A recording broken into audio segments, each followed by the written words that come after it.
Welcome to my channel. இன்றைக்கி நம்ம பார்க்க போகிறது முல்பாகல் மசால் தோசை. மசால் தோசைனாவே ஹோட்டலுக்கு போய் தான் சாப்பிடுவோம். ஆனால் வீட்டிலையே ஸ்டெப் பை ஸ்டெப்பாக இந்த மசால் தோசையை எப்படி செய்கிறதுன்னு டிப்ஸோடு பார்க்க போகிறோம். வாங்க வீடியோக்குள்ளே போகலாம். ஃபஸ்ட்டு இந்த ரெசிபி பண்ணுறதுக்கு நம்ம தோசை மாவு ரெடி பண்ணிடலாம். இப்போ நான் இட்லி அரிசி எடுத்துருக்கேன். இந்த டம்ளரில் நான் அளவு எடுத்துக்கிறேன். இப்போ இந்த டம்ளரில் வந்து நான் 5 டம்ளர் அளவு அரிசி எடுத்துக்கிறேன்.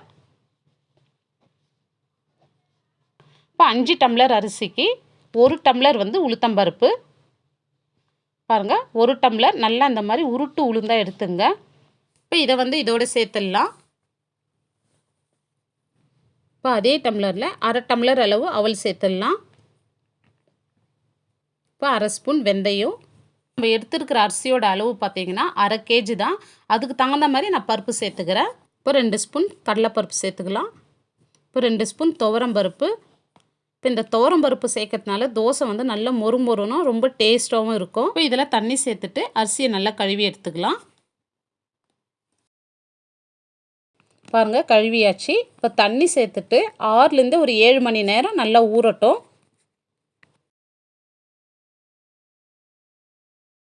இப்போ பாருங்கள், 6 to 7 ஹவர் நல்லா அரிசி ஊறிருக்கு.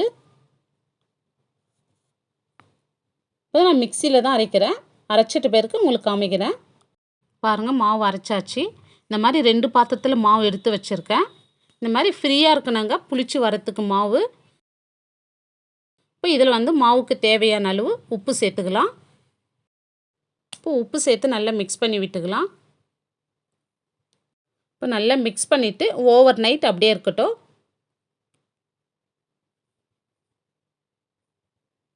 பாருங்கள், மாவு நல்லா பொங்கி வந்திருக்கு. இப்போ இந்த மாவில் வந்து பேக்கிங் சோடா எதுவுமே சேர்க்க தேவையில்லை. நம்ம அவல் வெந்தயம் சேர்த்ததுனால அப்படியே தோசை ஊற்றலாம். தோசை வந்து ரொம்ப நல்லா சாஃப்டாக வரும். இப்போ இதில் வந்து ஒரு அரை ஸ்பூன் சர்க்கரை மட்டும் சேர்த்துக்கலாம். சர்க்கரை சேர்க்கறதுனால வந்து நம்ம மசால் தோசை கலர் வந்து நல்லா கோல்டன் ப்ரௌனாக சூப்பராக வரும். ஸ்கிப் பண்ணாத சர்க்கரை அரை ஸ்பூன் சேர்த்துங்க. இப்போ தோசை மாவு ரெடி. இப்போ நம்ம அடுத்த ஸ்டெப்பாக வந்து சட்னி பொடி பண்ணிடலாம். இப்போ ஒரு கடாய் வச்சு 1 ஸ்பூன் ஆயில் சேர்த்துருக்கேன். இப்போ ஒரு 10லேருந்து 15 பல் பூண்டு சேர்த்துக்கலாம். இந்த பூண்டு வந்து கொஞ்சம் கலர் சேஞ்ச் ஆகட்டும். இப்போ இதிலே வந்து கொஞ்சமாக கருவேப்பிலை சேர்த்துக்கலாம். இப்போ அரை ஸ்பூன் சீரகம். இப்போ இதோடு வந்து காஞ்ச மிளகாய் சேர்த்துக்கலாம். இப்போ பாருங்கள், ரெட் சில்லி வந்து 5 எடுத்துருக்கேன். காஷ்மீரி மிளகாய் ஒரு 5 எடுத்துருக்கேன்.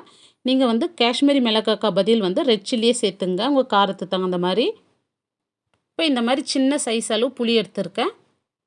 இப்போ இந்த புளி வந்து ஈரப்பதம் போகிற வரைக்கும் நல்லா வறுத்து எடுத்துக்கலாம். இப்போ இதிலே வந்து ஒற்றைக்கல்ல ஒரு அரை கப் சேர்த்துக்கலாம். இது ஆல்ரெடி வறுத்த கடலை தான் இருந்தாலும் இதை கொஞ்ச நேரத்துக்கு இந்த மாதிரி எண்ணெயிலே வறுத்து எடுத்துக்கலாம். இந்த பொடிக்கு தேவையான அளவு கல் உப்பு சேர்த்துக்கலாம். இப்போ இது கூடவே இந்த மாதிரி ஒரு துண்டு அளவு வெல்லம் சேர்த்துக்கலாம். உங்களுக்கு விருப்பம் இருந்தால் சேருங்க, இது ஆப்ஷனல். ஆனால் இந்த மாதிரி வெல்லம் சேர்த்து சட்னி பொடி பண்ணி நம்ம மசால் தோசையில் சேர்க்க சொல்ல வந்து மசால் தோசை ரொம்ப டேஸ்ட்டாக இருக்கும். இப்போ ஒரு பிளேட்டில் மாற்றிக்கலாம். இப்போ இது நல்லா ஆறின பிறகு ஒரு மிக்ஸி ஜாரில் சேர்த்துக்கலாம். இப்போ இது மிக்ஸி ஜாரில் சேர்த்துட்டு பிறகு நல்லா நைஸாக அரைச்சிக்கலாம். ரொம்ப கொரகொரப்பாலாம் இருக்கக்கூடாது, நைஸாக இருக்கணும் இந்த சட்னி பொடி. பாருங்கள், அரைச்சாச்சு. இது ஒரு பிளேட்டில் மாற்றிட்டு இது ஆறட்டும். இந்த மாதிரி பொடி பண்ணி ஏர்டைட் பாக்ஸில் போட்டு ஸ்டோர் பண்ணிக்கிட்டேன்னா 15 நாள் வரைக்கும் யூஸ் பண்ணலாம். அந்த பொடி ரொம்ப டேஸ்ட்டாக இருக்கும் தோசைக்கு. இப்போ ரெட் சட்னி பண்ணலாம். இப்போ அதுக்கு தேவையான பொருள் ஒரு பெரிய வெங்காயத்தை இந்த மாதிரி கட் பண்ணி வச்சுருக்கேன். இது ஒரு 2-3 கொத்து கருவேப்பிலை, 1 ஸ்பூன் சீரகம், ஒரு 15 போல் பூண்டு, நான் வந்து ஒரு 10 வந்து காஷ்மீரி மிளகாய் எடுத்துருக்கேன். இப்போ இதுக்கு தேவையான அளவு உப்பு, 1/4 ஸ்பூன் மஞ்சள் தூள். இதை சேர்த்துட்டு வந்து ஒரு மிக்ஸி ஜாரில் சேர்த்து நல்லா நைஸாக அரைச்சிட்டு வந்துடலாம். பாருங்கள், அரைச்சாச்சு. இப்போ ரெட் சட்னி ரெடி ஆயிடுச்சு. இப்போ தேங்காய் சட்னி ரெடி பண்ணிக்கலாம். ஒரு மிக்ஸி ஜாரில் 1/4 மூடி தேங்காய் துருகிட்டு சேர்த்துக்கிறேன். இப்போ இது கூடவே 3 பச்சை மிளகாய், ஒரு துண்டு இஞ்சி, ஒரு 3 ஸ்பூன் பொட்டுக்கடலை சேர்த்துக்கலாம். ஒரு 4-5 இலை கருவேப்பிலை, இப்போ கொஞ்சமாக கொத்தமல்லி, இப்போ இது கூட உப்பு சேர்த்து அரைச்சிக்கலாம். பாருங்கள் அரைச்சாச்சு. இப்போ இதுக்கு ஒரு தாளிப்பு கொடுத்துடலாம். இப்போ ஒரு பேன் வச்சு கொஞ்சமாக ஆயில் சேர்த்துக்கலாம். இப்போ கடுகு உளுந்து, சீரகம் ஒரு 1/4 ஸ்பூன், கருவேப்பிலை, காஞ்ச மிளகாய், கொஞ்சமாக பெருங்காயம் சேர்த்துக்கலாம். இப்போ இது பொரிஞ்சு வந்ததும் சட்னியோடு சேர்த்துடலாம். இதை இப்போ நம்மளுக்கு தேங்காய் சட்னி ரெடி ஆயிடுச்சு. இப்போ அடுத்து உருளைக்கிழங்கு மசாலா பண்ணிடலாம். இப்போ ஒரு பேன் வச்சு ஆயில் சேர்த்துக்கலாம்.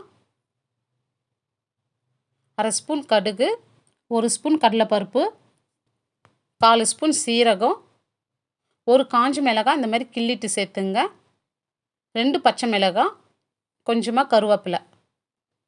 இந்த கடலைப்பருப்பு கலர் சேஞ்ச் ஆகி வரட்டும். 2 வெங்காயத்தை இந்த மாதிரி கட் பண்ணி வச்சுருக்கேன். இப்போ அதையும் இதில் சேர்த்துடலாம். இப்போ நல்லா வதக்கி விட்டுக்கலாம்.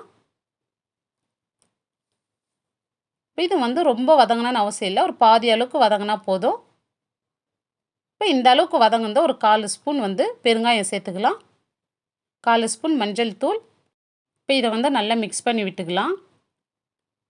மிக்ஸ் பண்ணிட்டு பிறகு 1/4 டம்ளர் அளவு தண்ணி சேர்த்துக்கலாம். அதில் பாருங்கள் தண்ணி சேர்த்துட்டு இந்த மசாலாக்கு தேவையான அளவு மட்டும் சால்ட்டு சேர்த்துக்கலாம். ஏன்னா ஆல்ரெடி நான் உருளைக்கிழங்குல உப்பு போட்டு வேக வச்சுருக்கேன். இப்போ உருளைக்கிழங்கு உப்பு போட்டு வேக வச்சு இந்த மாதிரி நல்லா மேஷ் பண்ணி வச்சுருக்கேன்.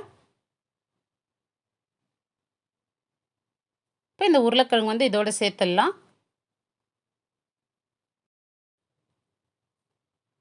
இப்போ இந்த மாதிரி நல்லா மிக்ஸ் பண்ணி விட்டுக்கலாம். ஒரு சின்ன சைஸ் லெமனில் 1/2 லெமன் எடுத்து பிழிஞ்சிக்கலாம்.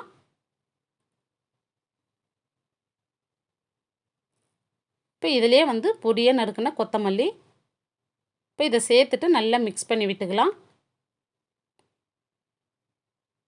பாருங்கள் அவ்வளோதான், நம்மளுக்கு சூப்பரான உருளைக்கிழங்கு மசாலா ரெடி ஆயிடுச்சு.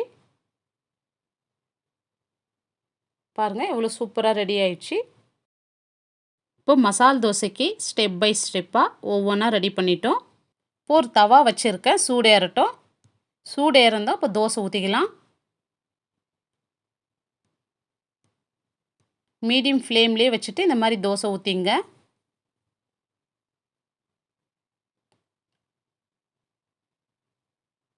இப்போ நான் நெய் சேர்த்துக்கிறேன். உங்களுக்கு எந்த அளவுக்கு நெய் வேணுமோ அந்த அளவுக்கு சேர்த்துங்க. இதுக்கு மேலே ரெட் சட்னி சேர்த்துக்கலாம். இப்போ இந்த மாதிரி நல்லா ஸ்ப்ரெட் பண்ணி விட்டுக்கலாம். இப்போ இதுக்கு மேலே நம்ம ரெடி பண்ணி வச்ச சட்னி பொடியை தூவி விட்டுக்கலாம். இப்போ இதுக்கு மேலே நெய் சேர்த்துக்கலாம். இப்போ உருளைக்கிழங்கு மசாலா வச்சிடலாம். இப்போ பாருங்கள் நம்மளுடைய சூப்பரான முல்பாகல் மசால் தோசை ரெடி பண்ணிட்டோம். இப்போ அடுத்து இன்னொன்று செஞ்சு எடுத்துக்கலாம். பாருங்கள் சூப்பராக நம்ம மசால் தோசை ரெடி பண்ணிட்டோம். இப்போ இந்த தோசை நம்ம ரெடி பண்ணி வச்சு தேங்காய் சட்னியோடு வச்சு சர்வ் பண்ணிடலாம். இதோடு வச்சு சாப்பிட சொல்ல ரொம்ப டேஸ்ட்டாக இருக்கும். இப்போ இந்த மசால் தோசை ஹோட்டலுக்கு போய் தான் சாப்பிட்ணுன்னு கிடையாது, இதே டேஸ்ட்டோடு நம்ம வீட்லேயும் செஞ்சு சாப்பிட்லாம். இப்போ முல்பாகல் மசால் தோசை நம்ம ஸ்டெப் பை ஸ்டெப்பாக செஞ்சுருக்கோம். நீங்களும் இதே மாதிரி செஞ்சு பாருங்கள். செஞ்சு பார்த்துட்டு உங்களுக்கு எப்படி வந்ததுன்னு கமெண்ட் பண்ணுங்கள். இந்த வீடியோ பிடிச்சிருந்தால் லைக் பண்ணுங்கள், உங்கள் ஃப்ரெண்ட்ஸ் அண்ட் ஃபேமிலி மெம்பருக்கு ஷேர் பண்ணுங்கள்.